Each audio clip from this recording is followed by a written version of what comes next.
La caída del Imperio Romano. Introducción. Del esplendor al colapso. Pocas fechas en la historia occidental tienen un poder simbólico tan grande como el año 476 después de Cristo, cuando el joven emperador Rómulo Augustulo fue depuesto por Odoacro, un jefe germano. Ese acto, aparentemente menor, es considerado el punto final del Imperio Romano de Occidente. Sin embargo, lo que solemos llamar la caída de Roma no fue un cataclismo repentino, como una ciudad que se derrumba de golpe. Fue una agonía prolongada, un proceso de transformación, desgaste y adaptación que tomó siglos. En esta conferencia no nos limitaremos a ese acto final, sino que intentaremos comprender cómo se derrumba una civilización que, durante más de 5 siglos, fue sinónimo de orden, poder y cultura. ¿Cómo es que Roma, la ciudad de los emperadores, las legiones invencibles y las vías que cruzaban el mundo conocido, terminó convertida en una sombra de sí misma? Para ello, debemos abandonar la visión simplista de que fueron los bárbaros quienes acabaron con Roma. Esa narrativa es tentadora, pero incompleta. La verdad es más compleja. Roma cayó tanto por presiones externas como por descomposición interna. Fueron emperadores incapaces, luchas de poder, una economía estancada. Corrupción institucional, dependencia de tropas extranjeras y un pueblo cada vez más desconectado del destino imperial. La historia de la caída de Roma es también la historia de un imperio que dejó de ser romano mucho antes de dejar de existir. En sus últimas décadas, los emperadores eran marionetas, los generales eran bárbaros, y los ideales que alguna vez unificaron a sus ciudadanos, como las civitas, la ciudadanía compartida, ya estaban rotos. Y, sin embargo, Roma no desapareció del todo. Su legado pervive en nuestras leyes, lenguas, arquitectura y pensamiento. Su memoria fue preservada y transformada, primero por los cristianos, luego por los imperios medievales que se llamaron herederos suyos, el bizantino en Oriente, el Sacro Imperio Germánico en Occidente. Lo que estudiaremos hoy no es solo una caída, sino también una metamorfosis. Porque Roma no fue destruida, fue olvidada, reemplazada y evocada a la vez. Y quizás esa sea la mayor lección de su historia, que ninguna civilización es eterna, pero todas dejan huellas que atraviesan el tiempo. Los cimientos del imperio, construcción y expansión. Siglos 3 antes de Cristo, 2 después de Cristo. Para comprender la caída del Imperio Romano, primero debemos entender su grandeza. Roma no fue siempre un imperio. Comenzó como una pequeña ciudad-estado entre las colinas del Lacio y a través de una combinación de estrategia militar, diplomacia, ingeniería y una capacidad notable de asimilación cultural, logró convertirse en el centro de un imperio que abarcó desde las Islas Británicas hasta el desierto de Siria. De la República a la expansión imperial. Durante la República Romana, 509 a.C., 27 a.C., Roma se expandió agresivamente por toda la península itálica y luego por el Mediterráneo. Las guerras púnicas contra Cartago, especialmente la segunda, con Aníbal, consolidaron su dominio en Occidente. Luego vinieron las conquistas en Hispania, Grecia, Asia Menor y África del Norte. Cada victoria traía consigo botín, esclavos, tierras y prestigio. Esta economía de guerra se volvió un motor de crecimiento, pero también sembró las semillas de futuros desequilibrios. Infraestructura imperial. Una de las claves del éxito romano fue su capacidad de integrar territorios muy diversos mediante obras públicas.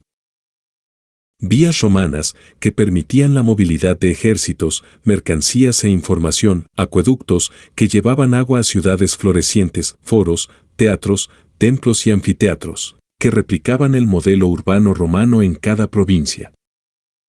La romanización fue tan efectiva que muchas ciudades europeas actuales tienen un origen romano: Londinium, Lutetia, Tarraco, Augusta Emérita.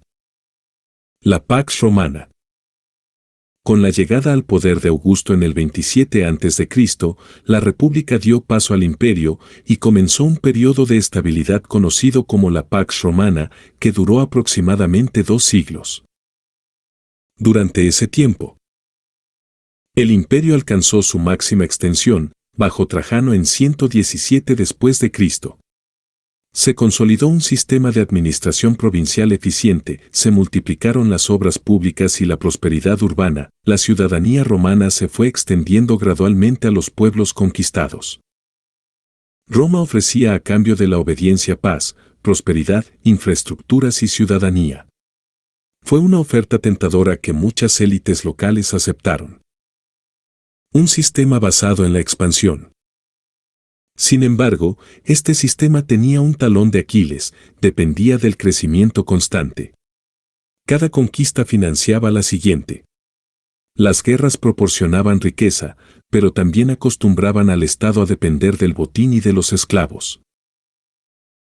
A medida que las fronteras se estabilizaron y ya no quedaban territorios ricos por conquistar, la maquinaria imperial comenzó a tensarse.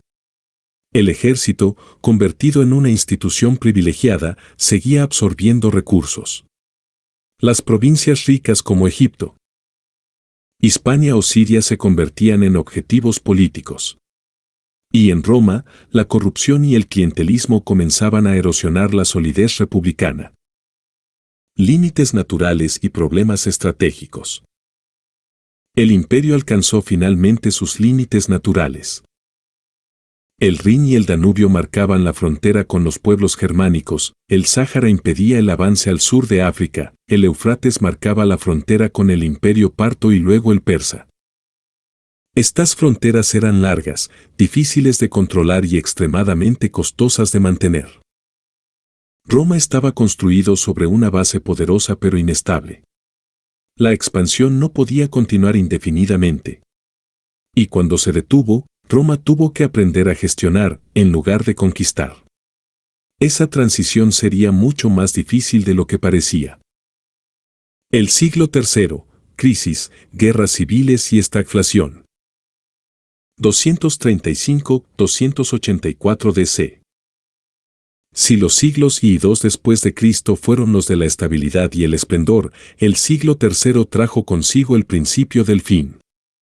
El Imperio Romano, aún vasto y poderoso, entró en una crisis sistémica que puso en jaque sus estructuras políticas, económicas y militares.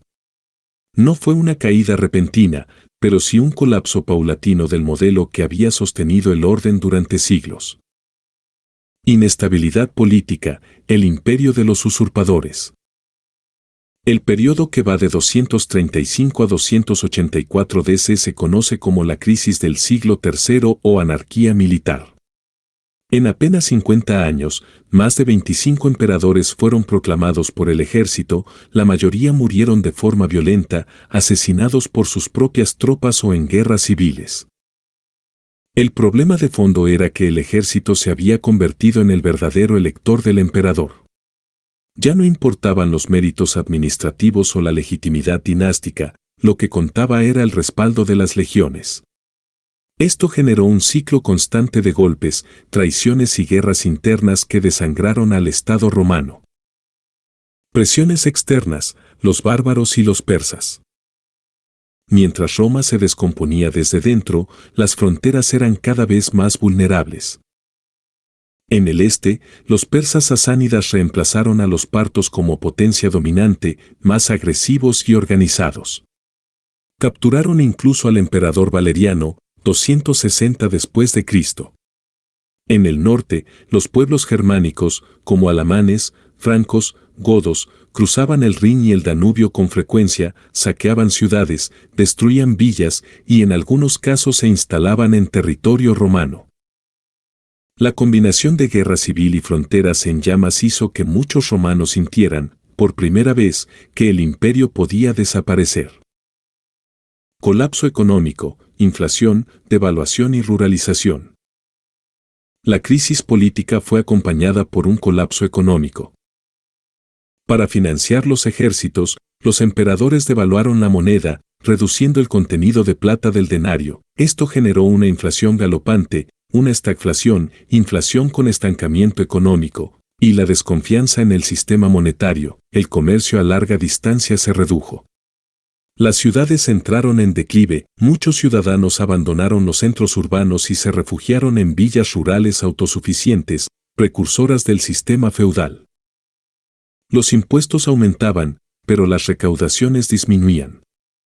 El Estado romano comenzó a parecerse más a una estructura forzada de supervivencia que a una civilización organizada. Respuestas locales y fragmentación. Ante el colapso del centro imperial, algunas regiones comenzaron a actuar por su cuenta. En las Galias, se formó un imperio galo, 260-274, que intentó gobernar de forma autónoma. En el este, Palmira, bajo el liderazgo de la reina Zenobia, también funcionó como un reino independiente por un tiempo. Estos movimientos reflejan un patrón claro: el poder se desplazaba del centro a las periferias y la idea de unidad imperial comenzaba a disolverse. Una crisis existencial. El siglo III fue, en esencia, una crisis existencial del mundo romano. Se tambaleó todo: la autoridad del emperador, la estabilidad económica, la seguridad territorial, incluso la fe en el orden imperial. El imperio sobrevivió, pero profundamente herido. Fue necesaria una reforma integral que vendría de la mano de Diocleciano y Constantino.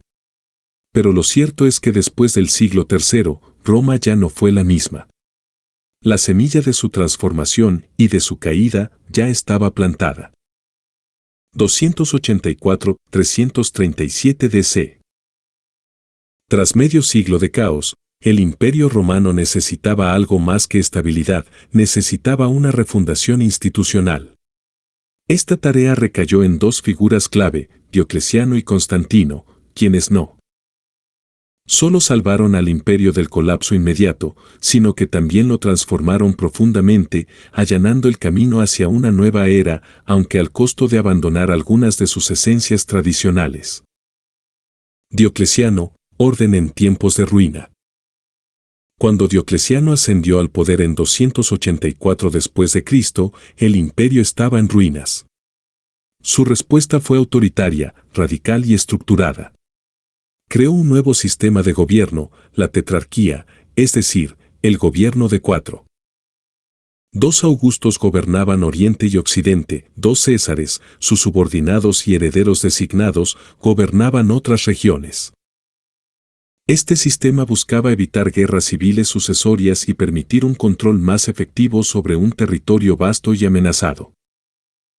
Además, reorganizó las provincias, las subdividió y las conectó mejor con el poder central, reforzó el ejército y las fortificaciones fronterizas, intentó controlar la economía con precios máximos. El fallido edicto de precios máximos, persiguió activamente al cristianismo, buscando restaurar la unidad religiosa y moral del imperio a través de los dioses tradicionales. El cambio estructural, de república fingida a monarquía imperial. Con Diocleciano, el emperador dejó de ser primero entre iguales, princeps, y pasó a ser una figura sagrada, dominus. Se introdujo el ceremonial cortesano, la adoración imperial y una clara separación entre gobernante y gobernados. Este cambio refleja la evolución del imperio hacia un modelo monárquico autoritario, más similar a los reinos orientales que a la antigua Roma republicana. Constantino, unificación y cristianización. En 305 después de Cristo, Diocleciano abdicó voluntariamente, esperando que la tetrarquía funcionara como mecanismo sucesorio. No funcionó. Comenzaron nuevas luchas por el poder, que culminaron con la victoria de Constantino en la famosa batalla del Puente Milvio, 312 después de Cristo, donde, según la leyenda, vio una visión del Cristo y adoptó el símbolo cristiano en sus estandartes. Constantino reunificó el imperio bajo su autoridad personal, legalizó el cristianismo con el Edicto de Milán, 313, favoreció a la Iglesia, exonerándola de impuestos y otorgándole privilegios. Fundó una nueva capital, Constantinopla, en el Bósforo, estratégicamente situada entre Oriente y Occidente. El cristianismo entra en el poder. Con Constantino, el cristianismo pasó de perseguido a patrocinado. Aunque no fue aún la religión oficial, eso ocurriría décadas después, se convirtió en una fuerza central dentro del imperio. La Iglesia comenzó a desarrollar estructuras paralelas al Estado, con obispos, concilios y dogmas. El Concilio de Nicea, 325 después de Cristo, convocado por el propio emperador, fue el primer gran intento de unificar la doctrina cristiana bajo control imperial. Una recuperación frágil pero efectiva. Bajo Diocleciano y Constantino, el Imperio Romano se estabilizó. Las fronteras fueron controladas, las instituciones se reorganizaron, la economía recuperó cierto dinamismo en Oriente, se sembraron las bases del futuro imperio bizantino. Pero también se abandonaron los valores tradicionales de la República, se reforzó el autoritarismo, y se hizo más visible la brecha entre Oriente y Occidente. ¿Salvación o mutación? El imperio fue salvado de su colapso inmediato, pero a un precio. Se volvió más burocrático y rígido, más dependiente del ejército como columna vertebral, más centralizado en el emperador como figura absoluta. Y cada vez más dividido entre un Oriente próspero y un Occidente empobrecido. Roma aún no había caído, pero ya no era Roma como antes. Se había transformado en algo nuevo, más parecido a un estado medieval que a una república clásica. Los germanos y la batalla de Adrianópolis.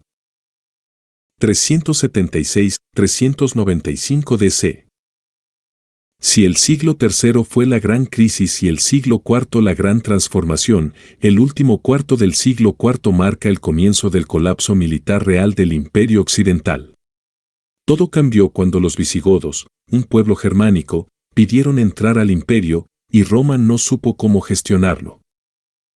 Este episodio desencadenó una cadena de errores que terminaría con una de las derrotas más humillantes del ejército romano, la batalla de Adrianópolis. Fue un punto de inflexión. Roma no solo dejó de vencer, sino que empezó a ser derrotada dentro de sus propias fronteras. La llegada de los visigodos, una entrada forzada. En el año 376 después de Cristo, un nuevo y brutal enemigo irrumpió en Europa desde el este, los hunos. Guerreros nómadas de Asia Central, montados en caballos veloces y armados con arcos compuestos, arrollaron a los pueblos germánicos al este del Danubio. Los visigodos, acorralados, buscaron refugio dentro del Imperio Romano.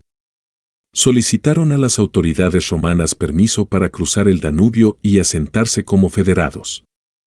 El emperador Valente, que gobernaba en Oriente, les permitió entrar. Pero el trato fue pésimo, los visigodos fueron extorsionados, hambrientos, humillados por los funcionarios romanos. En lugar de integrarlos, Roma los convirtió en enemigos. La rebelión gótica y Adrianópolis. La situación se desbordó. Los visigodos se rebelaron y comenzaron a saquear Tracia. En el año 378 después de Cristo, el emperador Valente decidió enfrentarlos en batalla sin esperar refuerzos de Occidente. El resultado fue catastrófico. En la batalla de Adrianópolis, el ejército romano fue aniquilado, el emperador Valente murió en combate, posiblemente quemado en una granja donde se refugió, 2/3 del ejército romano de Oriente fueron destruidos. Fue una de las peores derrotas de Roma desde Cannas, 216 a.C. Y no solo por la pérdida militar, sino porque demostró que Roma ya no podía controlar sus propias fronteras ni su propio ejército. Un enemigo que aprende rápido.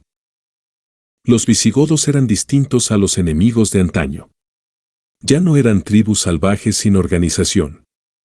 Eran guerreros entrenados, expuestos durante generaciones a las tácticas romanas, muchos de ellos veteranos del propio ejército imperial. Además, ya no se conformaban con el saqueo, querían tierra, estabilidad, estatus legal dentro del imperio. Y si Roma no se los ofrecía, estaban dispuestos a tomarlo por la fuerza. Teodosio y la solución temporal. Tras la derrota, el emperador Teodosio I fue nombrado para restaurar el orden en Oriente.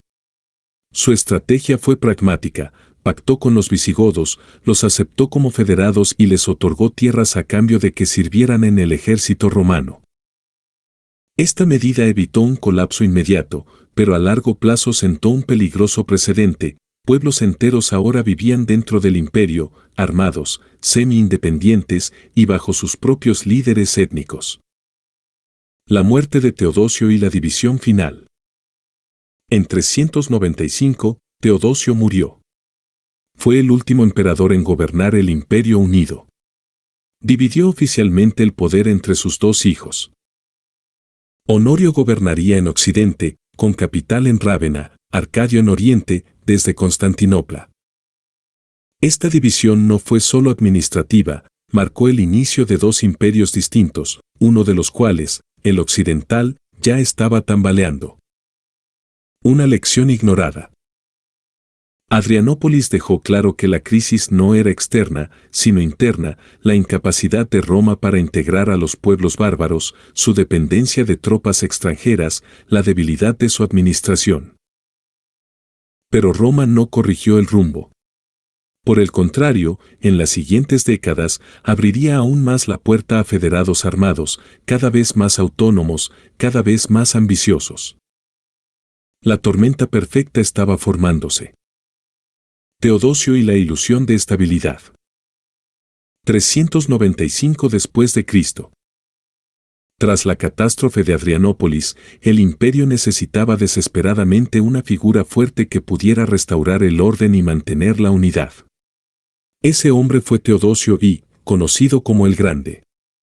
Su ascenso trajo consigo una momentánea sensación de recuperación, pero en realidad, su obra fue más un parche que una solución duradera. Su muerte marcaría el punto de quiebre final entre Oriente y Occidente. Teodosio I, el último emperador de un imperio unificado. Teodosio fue nombrado emperador de Oriente en 379 después de Cristo y, tras la muerte de Graciano y Valentiniano II, asumió también el control de Occidente, gobernando un imperio formalmente reunificado hasta su muerte en 395. Durante su mandato, pactó con los visigodos, otorgándoles estatus de foederati, federados, es decir, aliados autónomos dentro del imperio, estableció una alianza pragmática, a cambio de tierras, los visigodos ofrecían servicio militar. Apostó por una política religiosa firme, consolidando el cristianismo niceno como religión oficial y persiguiendo las prácticas paganas, incluidos los Juegos Olímpicos, que fueron abolidos en 393. El cristianismo como nuevo pegamento imperial. Teodosio entendió que el cristianismo podía ser el nuevo motor de unidad en un imperio fragmentado. Por ello, en 380 después de Cristo proclamó el Edicto de Tesalónica, que establecía el cristianismo niceno como religión del Estado, persiguió las herejías y los cultos paganos, cerró templos, y favoreció a la Iglesia en todos los ámbitos. Dio mayor poder político a los obispos, que comenzaron a desempeñar roles cívicos, judiciales y hasta diplomáticos. El resultado fue una sacralización del poder imperial, pero también un debilitamiento de la diversidad religiosa y cultural que había caracterizado al mundo romano. La dependencia de los federados. La medida más peligrosa de Teodosio fue la institucionalización de los federados germánicos dentro del ejército romano. Esta estrategia de supervivencia inmediata se convertiría en un cáncer a largo plazo. Los visigodos ya no eran simples auxiliares, eran pueblos enteros con sus propios líderes, armas, leyes y objetivos. Roma se volvía militarmente dependiente de soldados que ya no se sentían romanos, y cuyo compromiso era variable. La sucesión dividida, Honorio y Arcadio. Cuando Teodosio murió en 395, legó el imperio a sus dos hijos. Arcadio, en Constantinopla, como emperador de Oriente, Honorio, en Occidente, un adolescente débil y manipulable. Ambos eran inexpertos, incapaces y rodeados de burócratas y generales ambiciosos. Esta división marcó no solo una administración separada, sino también dos destinos radicalmente distintos. Oriente, con Constantinopla bien fortificada, rica y centralizada, lograría resistir por 1000 años más. Occidente, empobrecido, desorganizado y militarmente frágil, comenzaría su rápido desmoronamiento.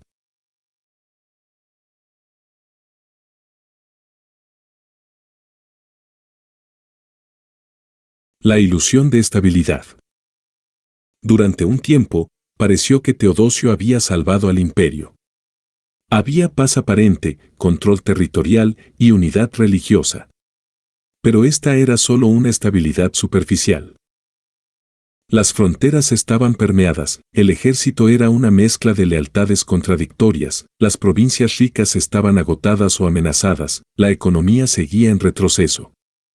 El poder real estaba en manos de generales germanos y burócratas cortesanos. Una lección de imperios. Teodosio fue el último que sostuvo el imperio como una totalidad. Después de él, Occidente fue una barca a la deriva, cada vez más dependiente de líderes militares de origen bárbaro y cada vez más desconectado de sus propios ciudadanos. La estabilidad que dejó fue más bien una calma tensa antes de la tormenta final. El colapso militar, saqueos, traiciones y desintegración. 406-455 DC. Tras la muerte de Teodosio en 395, el Imperio Romano de Occidente comenzó un proceso de desintegración acelerada. Las instituciones ya no eran capaces de responder a las amenazas externas ni de mantener la cohesión interna.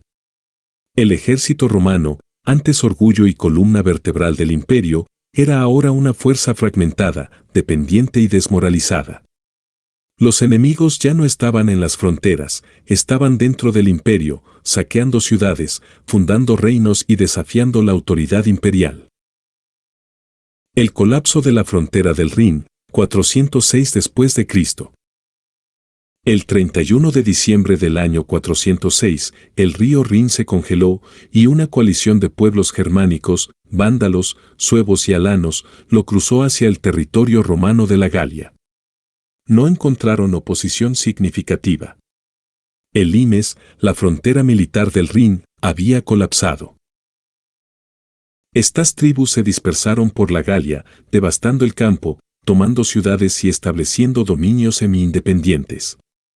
La maquinaria defensiva romana simplemente ya no funcionaba.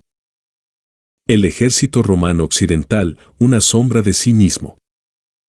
El ejército de Occidente había sido debilitado por años de guerras civiles, corrupción y, sobre todo, por su dependencia de tropas extranjeras, godos, alanos, hunos, a los que se les pagaba con tierras o botín. El general Estilicón, de origen vándalo, trató de frenar el avance enemigo, pero fue ejecutado en 408 por conspiración. Con su muerte, no quedó ningún líder militar romano de peso. El saqueo de Roma, 410 después de Cristo. En el año 410, el líder visigodo Alarico, frustrado por no haber recibido las tierras prometidas, marchó sobre Roma. La ciudad, sin ejército para defenderla, fue saqueada durante 3 días. Aunque el daño material no fue catastrófico, el golpe simbólico fue devastador. Roma, la eterna, la invencible, la cabeza del mundo, había sido tomada por bárbaros por primera vez en 800 años. San Agustín escribió La ciudad de Dios como respuesta espiritual a este trauma. Muchos pensaron que el fin del mundo estaba cerca. Los vándalos en África, 439 después de Cristo. Uno de los golpes más letales fue la pérdida de África, la región que abastecía de grano y riqueza fiscal al Imperio Occidental. En 429, los vándalos cruzaron desde Hispania a África del Norte y en 439 tomaron Cartago, una de las ciudades más importantes del imperio. Desde allí, controlaron el Mediterráneo occidental con su flota y asfixiaron económicamente a Roma. Fue una herida mortal. Aecio y la última victoria, la batalla de los Campos Cataláunicos, 451 después de Cristo. El general romano Flavio Aecio, conocido como el último de los romanos, logró organizar una alianza entre romanos y visigodos para enfrentar al nuevo gran enemigo, Atila, rey de los hunos. En 451, en la batalla de los Campos Cataláunicos, en la actual Francia, Aecio derrotó a Atila, salvando a Occidente, al menos por un momento. Fue la última gran victoria militar del Imperio Romano de Occidente. Pero Aecio fue asesinado por orden del emperador Valentiniano III en 454 y al año siguiente, el propio emperador fue asesinado a su vez. Roma ya no tenía liderazgo político ni militar. El saqueo de Roma por los vándalos, 455 después de Cristo. En 455, los vándalos cruzaron el Mediterráneo y saquearon Roma por segunda vez. Esta vez sí hubo una destrucción sistemática que dejó a la ciudad aún más debilitada. El término vandalismo proviene de este episodio. Roma no solo era simbólicamente débil, sino militarmente indefensa. El colapso final se acelera. A partir de aquí, el Imperio Occidental fue gobernado por emperadores títeres controlados por generales germanos. Las provincias se perdían sin combate, Britania fue abandonada, Hispania fragmentada, África en manos vándalas, la Galia dividida. El imperio era ya una ficción administrativa, sostenida en el nombre, pero vacío en el poder. La descomposición política, emperadores títeres y usurpadores. 455-476 DC. En los últimos 20 años del Imperio Romano de Occidente, ya no quedaba prácticamente nada del antiguo esplendor imperial. Las provincias estaban perdidas, la economía colapsada, el ejército lleno de mercenarios federados, y Roma se había convertido en un símbolo sin sustancia. Lo que quedaba del poder real estaba en manos de generales de origen germano, que manejaban a emperadores jóvenes e irrelevantes como peones en un tablero que ya nadie controlaba. Emperadores sin poder, generales con todo. Tras el saqueo vándalo de 455, la sucesión imperial se convirtió en una farsa. La mayoría de los emperadores eran designados, manipulados o derrocados por caudillos militares, como Ricimero, Gundebaldo o Orestes. Algunos duraban apenas meses, otros ni siquiera llegaban a gobernar en Roma. El Senado romano, antaño influyente, se redujo a un órgano ceremonial. La figura del emperador ya no inspiraba obediencia ni respeto. En muchos casos, las autoridades locales preferían pactar con caudillos bárbaros antes que responder a la corte imperial. Ricimero, el poder tras el trono. Uno de los personajes clave de esta etapa fue Ricimero, un general suevo-godó que dominó la política romana entre 456 y 472. Aunque nunca fue emperador, designó y depuso a varios, como Mayoriano y Antemio, era el verdadero poder en Occidente, pero incapaz de unificar el territorio ni frenar la descomposición. A su muerte en 472, no dejó un sucesor fuerte. El poder se dispersó aún más. Rómulo Augustulo, el emperador niño. En el año 475, el general romano de origen germano Orestes colocó en el trono a su hijo adolescente, Rómulo, a quien irónicamente llamó Augustulo, el pequeño Augusto. Este último emperador occidental no fue reconocido por el emperador de Oriente, no tenía control real fuera de Italia, gobernó apenas un año. Era el símbolo de un imperio agotado, reducido a una sombra en medio de reinos bárbaros emergentes. Odoacro y el acto final, 476 después de Cristo. En el año 476, el caudillo germano Odoacro, líder de los érulos, se rebeló contra Orestes y depuso a Rómulo Augustulo. No lo ejecutó, simplemente lo envió al exilio con una pensión. Luego, Odoacro envió las insignias imperiales a Constantinopla, declarando que ya no hacía falta un emperador en Occidente. Reconocía la autoridad simbólica del emperador oriental, pero gobernaría Italia como rey. Este gesto es considerado por los historiadores como el fin oficial del Imperio Romano de Occidente. ¿Cayó Roma o fue reemplazada? Lo notable es que no hubo una gran batalla final, ni una conquista total, sino un deslizamiento progresivo del poder hacia otras manos. Roma no fue destruida, sino que fue desmantelada desde dentro. A partir de 476. Italia fue gobernada por Odoacro y luego por los ostrogodos. La autoridad imperial se mantuvo en Constantinopla, el Imperio bizantino. Los reinos bárbaros se consolidaron en Hispania, visigodos, África, vándalos, y Galia, francos. La cultura romana no desapareció, fue absorbida, transformada y reinterpretada por las nuevas élites germánicas. Un símbolo vacío y una nueva era. Rómulo Augustulo fue el último emperador de Occidente, pero también el símbolo del final de una era, la del mundo antiguo. Con su caída, se cerraba el ciclo de Roma como centro del poder y comenzaba la Edad Media europea, con nuevos reinos, nuevas religiones dominantes y un mapa político fragmentado. Conclusión. La caída del Imperio Romano de Occidente no fue un derrumbe súbito como el de una torre atacada, sino una lenta descomposición, una cadena de errores, adaptaciones fallidas y decisiones estratégicas que, a lo largo de más de 2 siglos, desarmaron una de las estructuras políticas más duraderas y admiradas de la historia.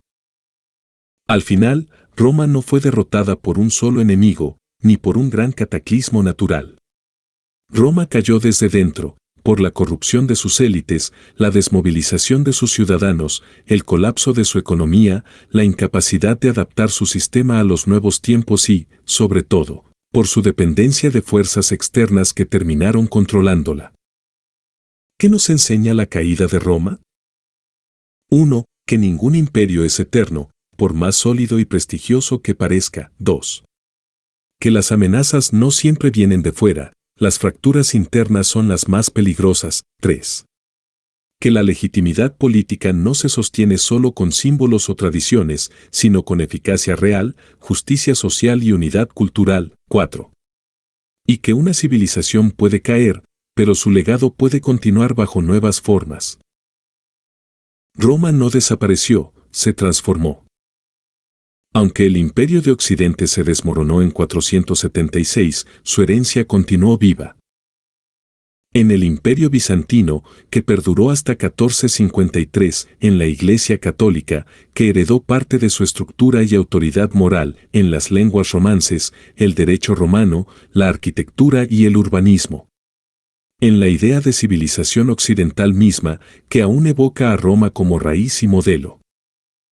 ¿Fin o principio? El 476 no fue solo un final, fue también el comienzo de otra era, la Edad Media. Los bárbaros no destruyeron Roma, la adoptaron, la adaptaron, la cristianizaron. El orden imperial dio paso a una Europa de reinos, iglesias, monasterios y nuevas identidades. Y así, incluso en su desaparición, Roma siguió siendo el centro de la historia. Porque como escribió Agustín en La Ciudad de Dios, lo importante no es solo la ciudad visible, sino la ciudad interior, la de las ideas, las creencias y los valores. Y esa, en cierto modo, Roma nunca dejó de habitarla.